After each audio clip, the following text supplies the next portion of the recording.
I'm very happy to announce that in addition to being able to see the Vaad on the wonderful website Torah Anytime and to be able to hear it in Kol HaLashon, you'll now be able to get the Vaad on the Lakewood Scoop. Now the Lakewood Scoop has carried the Vaad before, but not on a regular basis. And Baruch Hashem, I've been told that from now on, the Lakewood Scoop will carry the Vaad every month, B'ezras Hashem. So, with that, we'll begin tonight's Vaad. Of course, if you can come in person, it's much better to be able to participate in person. But if you can't, the next best thing is singing at home.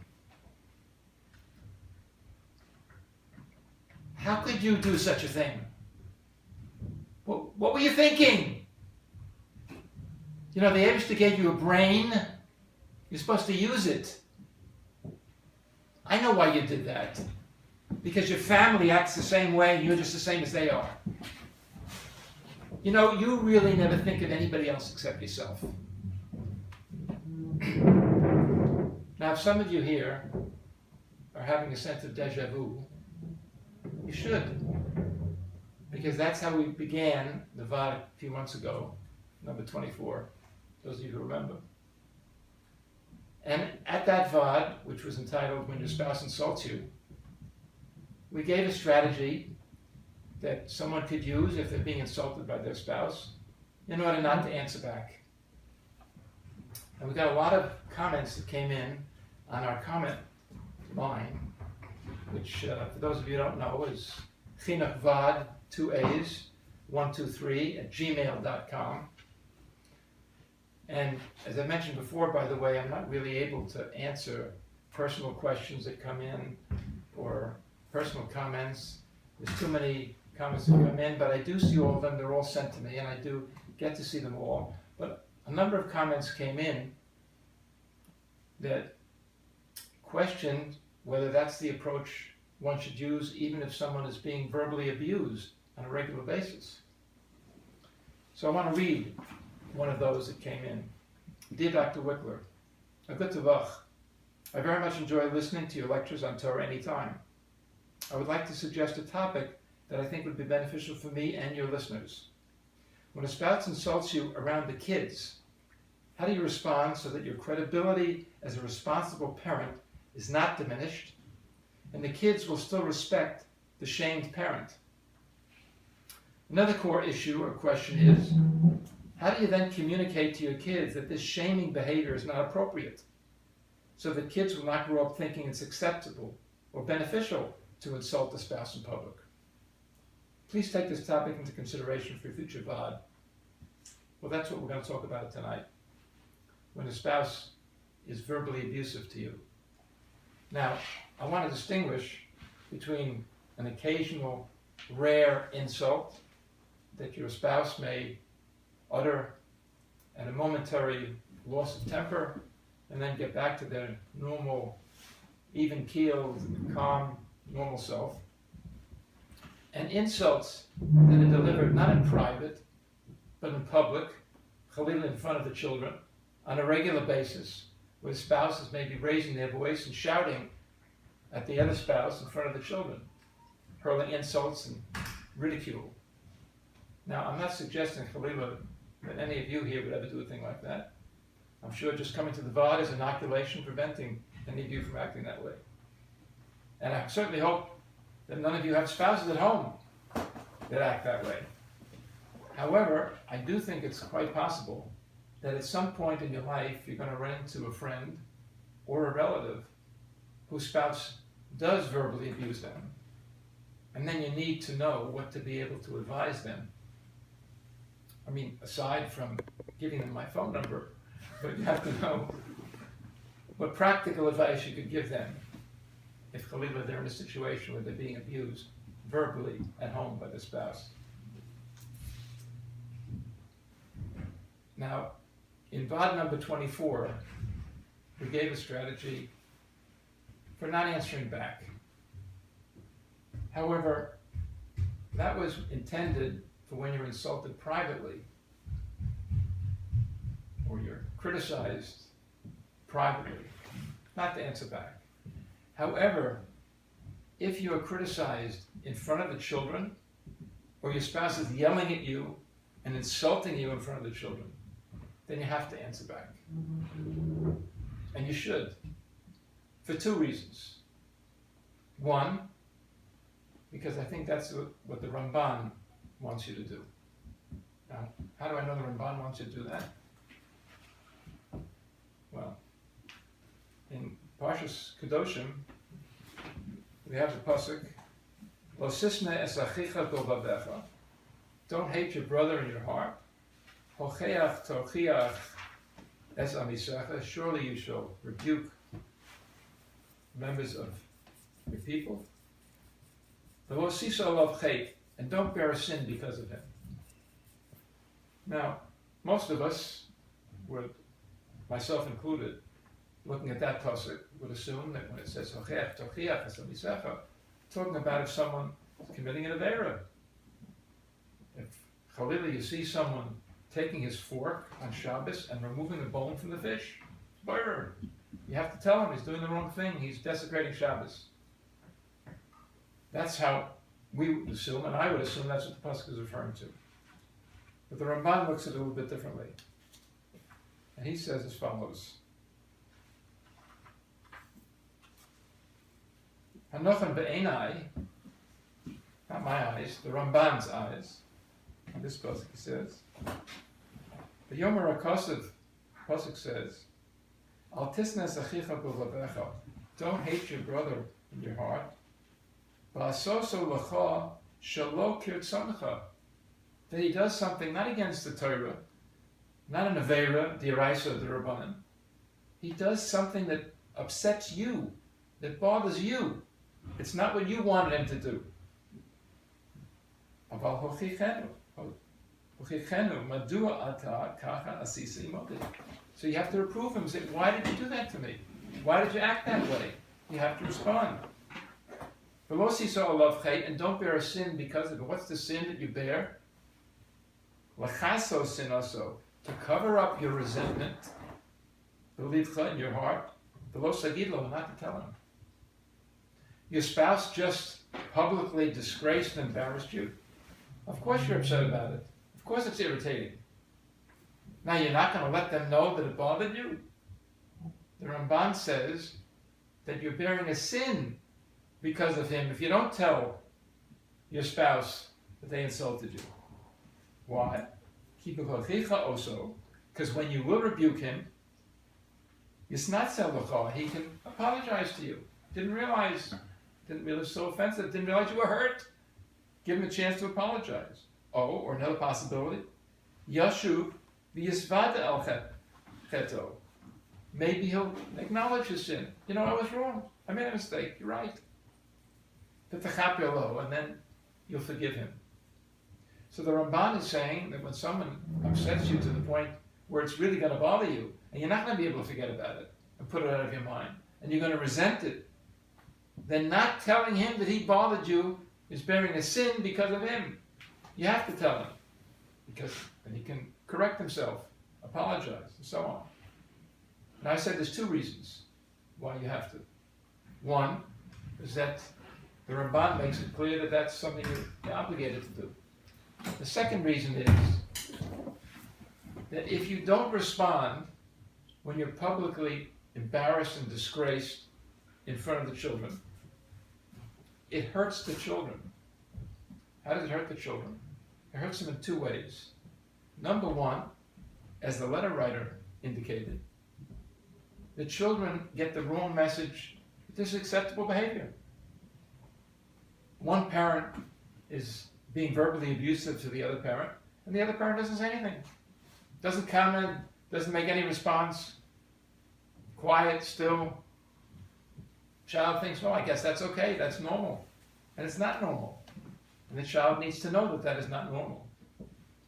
The second reason why it hurts the children is because it's going to affect them later on in life. And let me give you an example. There's a young man, we'll call him Shmuley, because that's not his real name. He's a good learner, has good chavrusas, well liked, went off to Eretz Yisrael with his chaverim, spent 3 zmanim there learning in a very good yeshiva, top yeshiva, came back with his chevra, and as all of his friends started entering shidduchim, Shmuley said to his parents, not ready. One zman, another zman, his friends were getting engaged, getting married. Shmuley didn't even start shidduchim. He's not ready. 1 year went by, 2 years went by, he still didn't feel ready.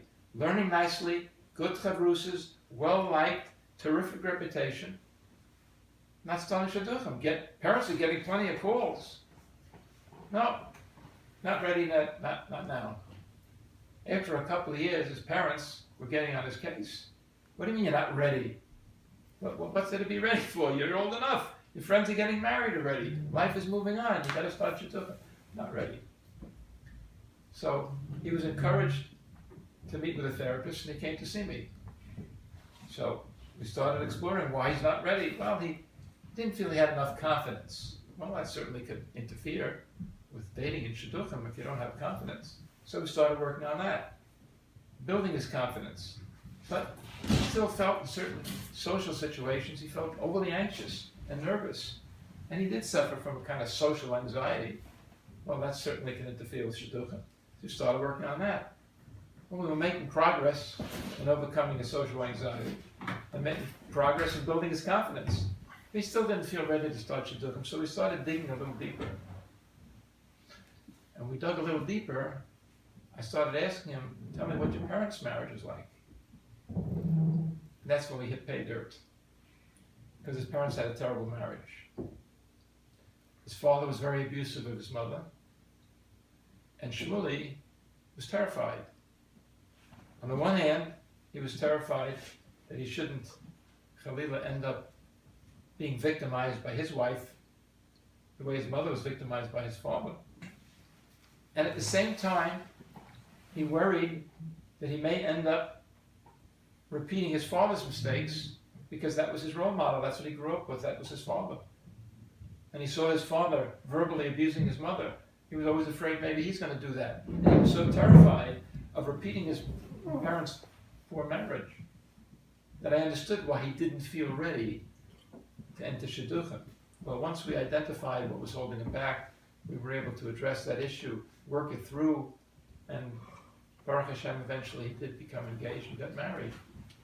But that's just an example of how exposing children to verbal abuse at home on a regular basis is going to hurt them later on, and not responding and being totally passive is certainly not in the children's best interest. Now I know what you're thinking. Not that I'm reading your mind, but I know what you're thinking.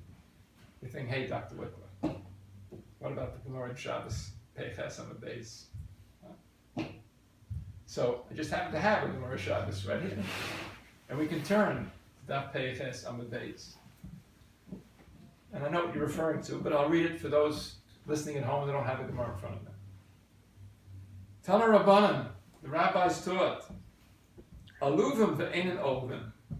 Those who are disgraced and embarrassed, but they don't embarrass back. Rashi says, act with chutzpah. They're treated with chutzpah, but they don't act back with chutzpah, as Rashi says. Ve'enin ovim.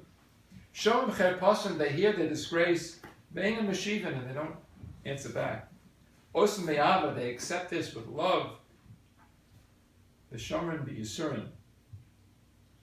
And they accept the yisurin aleim. Aleim akosav omer.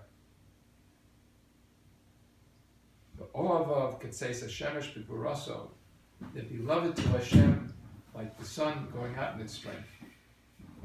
So doesn't that seem to imply that you're not supposed to answer? I'm giving a whole shmooze saying you're supposed to answer when spouse is being abusive. So let's look at this Gemara a little more closely, Rabbosai. It says, Aluvim ve'enim ovim. They're disgraced and embarrassed, but they don't answer back. Doesn't mean that they have to be quiet. They don't respond in kind. This is another way of what we say in English, two wrongs don't make a right. Just because you're disgraced, insulted, doesn't mean you're supposed to answer back. Shomin cherposim, they hear the disgrace for inam v'shivim. It doesn't say v'shoschim, that they're quiet.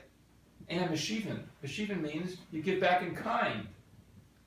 So if you're disgraced, embarrassed, and insulted, don't insult back. But that doesn't mean you have to remain quiet, especially if it's in front of the children. Okay, so you're supposed to answer, but you're not supposed to insult. You're not supposed to answer back. You don't want to escalate the argument. So how are you supposed to answer? What are you supposed to do?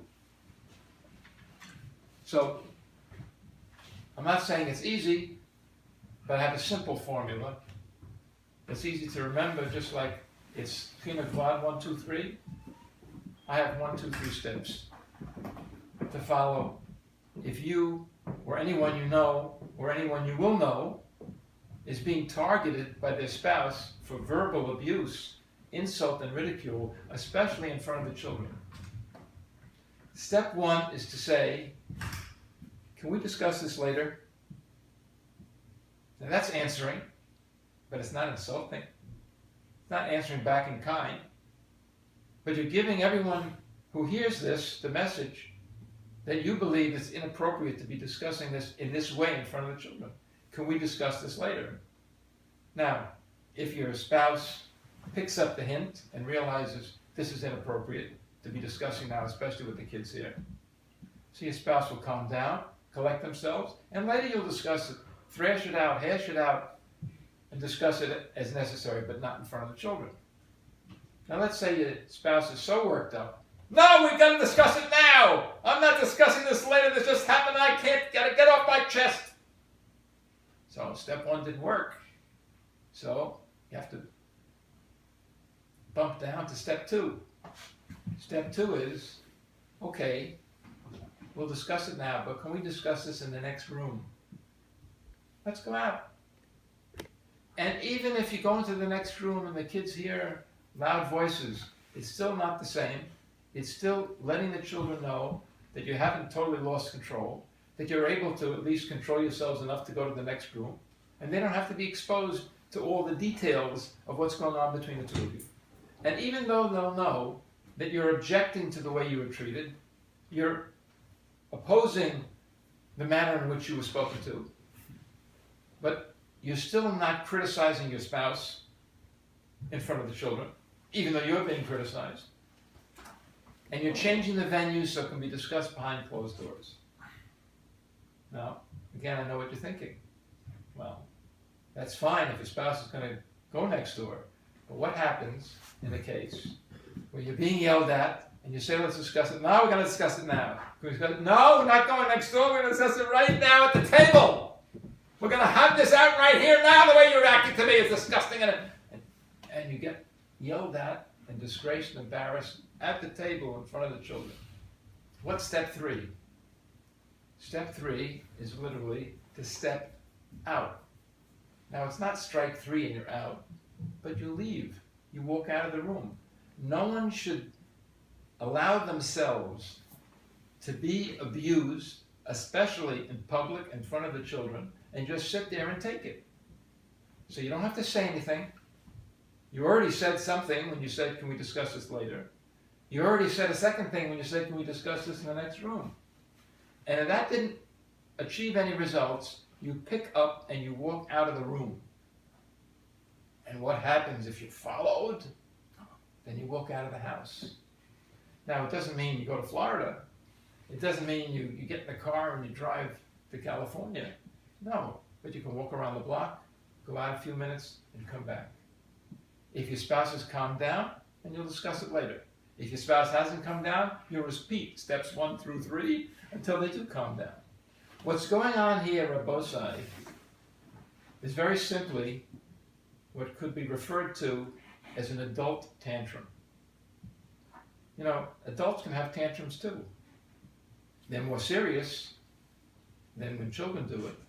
But it really is the same dynamics. It means someone is so out of control that they can't regulate their emotions. They can't control themselves. And sometimes people have problems regulating their emotions. And when they get upset and angry, they don't care where they are, who they're with, who's listening. It doesn't matter. It just all spills out. And when someone is out of control, then there's nothing you can do to get them to gain control. But you have to be careful that you're not making it worse. Now, let me give you an example. I was gave a public lecture, not private like we're doing now. I gave a public lecture once on parenting, and after the lecture, a woman came over to me and said, I know this wasn't your topic, but I wanted to ask you a question about parenting. I said, sure, you can ask whatever you like. She said, I have a 4-year-old who throws tantrums. And it's always the worst time, the worst place, in the supermarket, across the street, and in shul or something. He throws tantrums, throws himself on the floor. And I try to soothe him, and I try to comfort him, and I try to offer him and promise him and calm him down, and he just keeps going on and on and on. And I could see this woman had tremendous patience. The way she was describing it, she seems very, very even-keeled and gentle and calm and very loving. And I wanted to tell her, lady, you have a problem. You're creating the problem. But I didn't want to hurt her feelings. So I wanted to get the message across in a more subtle or gentle way. Why was she the problem? Because when a child is throwing a tantrum, if you try to soothe them, you're only adding fuel to the fire. The solution for a childhood tantrum, I know this Vaad is on Shalom bias, but we can mix Shalom bias and Chinuch Banim also. The solution for a tantrum is to withdraw the attention. So I gave this woman a metaphor. I said, let me ask you something. Supposing you had a lit candle in a jar, and the candle's burning in the jar, and you wanted to extinguish the candle without blowing it out. How would you do that? So an educated woman, she said, well, I guess I would take the lid of the jar and put it on top of the jar, close it tightly, and the candle would go out eventually by itself when all the oxygen is used up in the jar. I said, exactly. So you just answered your own question. I'm sorry, Dr. Weather, I didn't follow. What does it have to do with my son? I said, well, I gave you the mushal, now I'll give you the nimshal. Just like the oxygen feeds the flame of the candle, and as long as there's oxygen, the candle's going to burn. When the oxygen is used up in the jar, the candle goes out. Your 4-year-old is flaming tantrums on the street, in the supermarket, wherever you are. When you're trying to soothe him, to comfort him, to calm him, you're giving him that fuel, that attention, that oxygen that's keeping the tantrum going. If a child is throwing a tantrum, you walk out of the room. Walk to the next aisle. Turn your back. Don't show him any attention. Now, I know what some of you are thinking. Yeah, that's okay at home. But what do you do when you're in the car? What do you do then? Then it's very, very difficult. But what you need to do is you need to tune out as if you're not even hearing that child scream. Now, I don't think I could do it, Rabosai. But I can tell you, I've seen people that have. And it takes a lot of patience, but it is helpful, and it does work. And I've actually seen situations where a kid was screaming in the car, and the parent was driving calmly, as if no one was screaming, paying no mind and giving no attention to the screaming child. And slowly the oxygen got used up in the jar, and slowly, slowly the child calmed down, was able to collect themselves, regulate their emotions, and by the time they got out of the car, they were just happy-go-lucky like everybody else in the car. It was amazing. So, the same way as children who throw tantrums need not to be given more attention in order for the tantrum to dissipate, like the flame in the jar when the lid is put on tightly. If a spouse is having a tantrum, insulting, attacking, shouting at their other spouse in front of the children, then the spouse who's being victimized shouldn't be just sitting there and taking it. Should walk out of the room, and if necessary, walk out of the house and come back a few minutes later when the spouse has calmed down. So let me just mention to you that the next Vaad, B'ezras Hashem, will take place in 4 weeks, which is May 13th. It's the Sunday before Shavuos, and I wish you all a good Chodesh, and hope to see you back in Yad Hashem then. Shkoyach.